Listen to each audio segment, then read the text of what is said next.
नमस्कार, मैं हूं वैभव नाथ शर्मा और आप देख रहे हैं मेरा YouTube चैनल वैभवन। कि पितृपक्ष में भूल करके भी कौन सा काम नहीं करना चाहिए और गलती से भी अगर आप ये काम करते हैं तो इसके परिणाम स्वरूप गरीबी, बदहाली, दरिद्रता, कंगाली आदि का सामना आपको जीवन में करना पड़ सकता है। तो आइए जानते हैं कौन कौन से हैं वो आवश्यक काम। पितृपक्ष श्राद्ध पक्ष के दौरान बहुत सी सावधानियां बरतना बहुत आवश्यक होता है, अन्यथा आप पितृदोष का शिकार बन सकते हैं।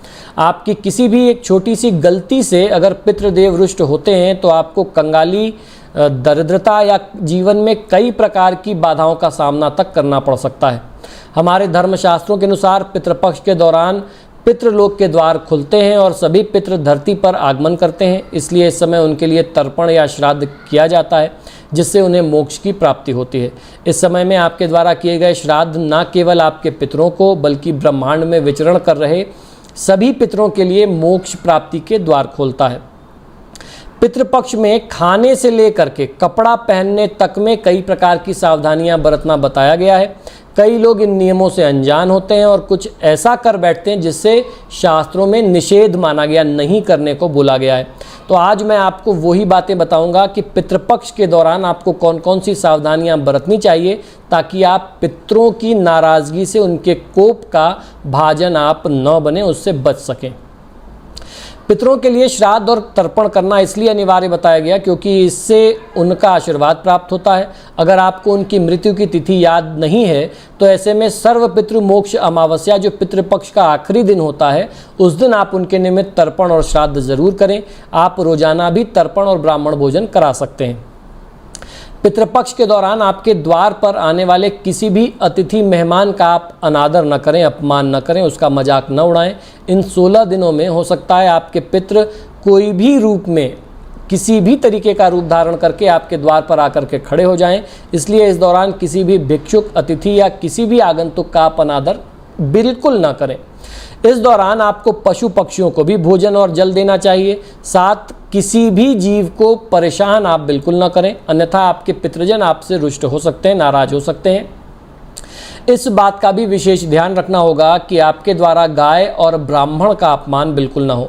गाय को ना तो परेशान करें और ना ही किसी प्रकार की चोट पहुंचाएं। कई लोगों को बासी खाना खाने की आदत होती है, लेकिन पितृपक्ष में इस बात का आपको ध्यान रखना होता है कि इन 16 दिनों में 15 दिनों का पूरा अश्विन का पक्ष और भाद्रपद की पूर्णिमा 16 दिन होता है। इन 16 दिनों में किसी भी प्रकार का बासी भोजन आप खुद न करें और किसी और को न खिलाएं, यानी आपको खाना भी नहीं है और किसी को खिलाना भी नहीं है।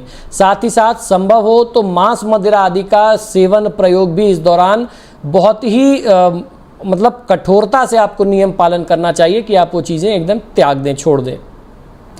पितृपक्ष के दौरान पेड़ पौधे भी काटे नहीं जाने चाहिए क्योंकि उनमें भी जीव है, वो भी सजीव होते हैं। ऐसा करने से भी पितृदोष लग सकता है और जो काट देता है, ऐसी गलती कर देता है, तो उनके जीवन में कई प्रकार के संकट आते हैं। नाराज पितर क्रोध में आकर के आपको श्राप भी दे सकते हैं। तर्पण या श्राद्ध करते समय केवल काले तिल का ही प्रयोग करना चाहिए। शास्त्रों में भी काले तिल के महत्व को बताया गया। इसके अतिरिक्त यह पूर्वजों को भी बहुत ही प्रिय होता है। पितृपक्ष में इस बात का भी आपको ध्यान रखना है कि ब्राह्मण को केवल मध्याह्न के समय ही भोजन कराएं। श्राद्ध का कर्म मैंने बार बार अपने वीडियोज़ में बताया कि दोपहर के समय में ही किया जाता है। इस दौरान नए वस्त्र धारण करना, नए आभूषण धारण करना या खरीदना, नई गाड़ी, नया घर जिनके माता पिता नहीं हैं उनको नहीं करना चाहिए, उनके लिए ये निषेध माना गया है। आपको पितृदोष का भागीदार बना सकता है अगर आप ऐसा काम इनमें से कुछ भी करते हैं तो। झूठ बोलना, किसी का बुरा चाहना या बुरा करना, अनैतिक काम करना इस दौरान जो है वो सर्वथा वर्जित बताया गया। इस तरीके के किसी भी कृत्य से आपको सदैव बचना चाहिए। तो मित्रों, आशा करता हूं कि ये आवश्यक जानकारी जो आपको मेरे YouTube चैनल के माध्यम से मिलती है ये आपको बहुत पसंद आती होगी। आप सभी से बार बार आग्रह है कि जब भी आप मेरे वीडियोस को देखते हैं तो इनको लाइक और शेयर ज़रूर किया करें। और आपने मेरे चैनल को अगर अभी तक सब्सक्राइब नहीं किया, जो नए लोग मेरे वीडियो को देख रहे हैं, तो आपसे रिक्वेस्ट है कि आप मेरे चैनल को सब्सक्राइब ज़रूर करें, क्योंकि इस तरीके की ढेरों जानकारी पिछले 10 वर्षों में हम लोगों ने दी है और आगे आपको लगातार इस तरीके की शास्त्रीय और आवश्यक जानकारियाँ, आपके कल्याण की चीज़ें आपको उपलब्ध करा रहे हैं। तो आपसे आग्रह है कि मेरे चैनल को सब्सक्राइब ज़रूर करिए। इसी शुभकामना के साथ कि आपके पितृदेवता की कृपा आपको मिले, मुझे आज्ञा दीजिए और देखते रहिए मेरा YouTube चैनल वैभवन। नमो नारायण।